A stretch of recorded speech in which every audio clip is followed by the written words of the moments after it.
Hi guys and welcome back to my channel Popcorn Reviews. I'm Farhad. If you're new to this channel then please smash that subscribe button now, and we are still about 500 odd subscribers away from the 2k mark, the new goal of our channel. So if you're new, please smash that subscribe button and like the video. And today, as promised, I'm back with a comparative analysis, this time between the Malayalam film Corona Papers, which is an official adaptation of the original Tamil film 8 Thothakal. So Corona Papers is now streaming on Hotstar, and here is my comparative analysis. So firstly, before I get to the analysis, the very fact that you do not see adaptations too often in Malayalam cinema is in itself an achievement, you can say.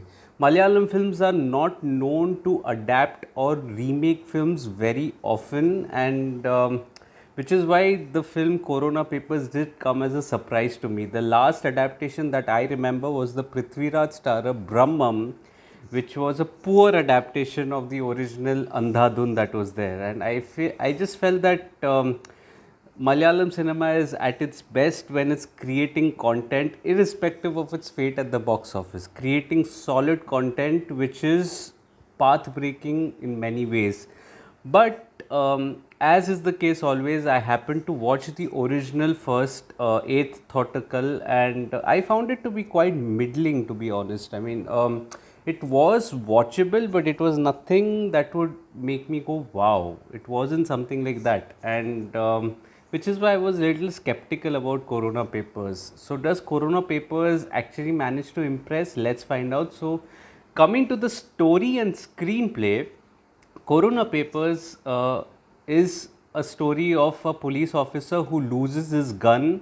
This until that gun is used for crimes across the city. So, will he get the gun back? That is essentially the story. The plot here is interesting, it is thrilling, at least the premise is thrilling, and it did have potential to be something great, which was the case with the original also. But it is the meandering screenplay here that just doesn't quite add up at the end, and the length of more than 150 minutes also doesn't quite hold your attention throughout. And this was a similar problem that I had with the original also. I felt that probably the original had many shortcomings which could have been overcome here in Corona Papers, but that was not really the case. Now, the premise here, the start of the film is a little different from that of the original. So, the drama opens from the lens of the antagonist, who is actually a victim of circumstances. So, he witnesses a couple of encounters that are there, and he's framed for that. So, this original premise, premise that is there, it does make you clear about the character motivations that are there, helps you connect to the antagonist a little better. However, on the flip side, there is no real build up that is given for the protagonist that is there, which was the case in the original. The original always had the drama was unfolding through the lens of the protagonist, which is not the case here, and that is why you cannot really connect with the character of the protagonist, which was equally important.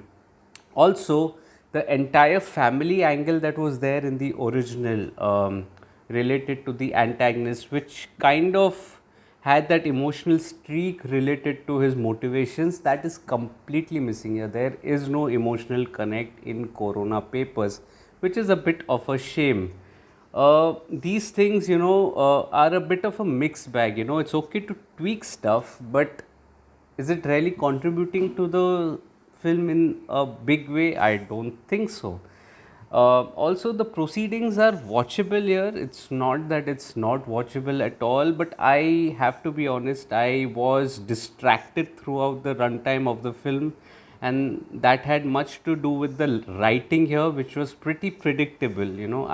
For those who've already watched the original like me, would know exactly the things that are going to transpire, and that was, I think, the shortcoming that was there in the original as well. That you know it it could have been much more thrilling in its writing itself that was there, but the rawness, the layered texture that was there in the original, the entire setup of how the gun was stolen, where it transferred to. The focus is never on the gun here, which is also a problem. Another little drawback is also the title, Corona Papers. It did not really add up to that as well. It didn't do much justice to the word Corona. I didn't get a feeling that was set during the Corona period, apart from a couple of people wearing masks. I don't know whether that was enough or not enough. I don't know, but it didn't really add up to that. But on the positive side, a slight positive here were the face-off scenes between ASP Gracie and the antagonist that was there, played by Siddiqui. Those scenes were interesting and they were built very well. Given the baggage that the two characters had in the film, I think that made for a good watch. This was something original which was not there in the Tamil film, and this was a welcome addition to the script. However, the film falters at the exact same moments as the original. The second half is convoluted and meandering. I also felt that it could have been a little more layered, textured, but it's none of that, you know. It's just pretty meandering and straightforward in a weird way at the same time, which did not really get the film together. The events leading up to the final act are also pretty straightforward, and the final act in itself is very silly. Final act, it doesn't add up, you know. One of the characters returns from the dead out of nowhere. I mean, that is something that it was a little bit of a hard pill to swallow, so to say. So the writing here is just not up to the mark. It's watchable, but not up to the mark. The technical aspects, the dialogues here are all right, nothing much to shout about. The BGM is pulsating and tries to enhance the drama at various places. The cinematography is beautiful. It captures some of the wonderful haunting frames that are there, particularly related to nature, and which kind of dictates the mood of the drama in certain places, which was good. The editing is decent, could have been sharper. Director Priyadarshan also does a decent job, but this is nowhere close to his best work, nowhere close. And we've seen some great works by Priyadarshan. This was not one of them. Coming to the performances, I felt the performances are pretty good here. Although I felt a couple of characters are wasted, like Gayatri, very talented actor, but wasted. Shine Tom Chacko again did not have that kind of a character arc that was there. Again, did a good job, but again wasted, I would say. Vineet Srinivasan, I think he is talent. He's a supremely talented actor. Again, in a limited, or you can say rather an extended cameo, he did a good job, but again wasted in a way, you can say. Sandhya Shetty, I think she did a very good job here. Very good job as the cop who has streaks of grey in her character, very nicely displayed. Siddiqui also was excellent. His character motivations were on point, and he did a spectacular job. Shane Nigam was sincere, also did a good job, although his character motivations are never really explored through the drama. So overall, I felt Corona Papers is a meandering adaptation of an already middling Tamil film, and do I recommend it? It can be a one-time watch, but nothing much to shout about. It's streaming on Hotstar, so let me know in the comments what did you make of the film Corona Papers.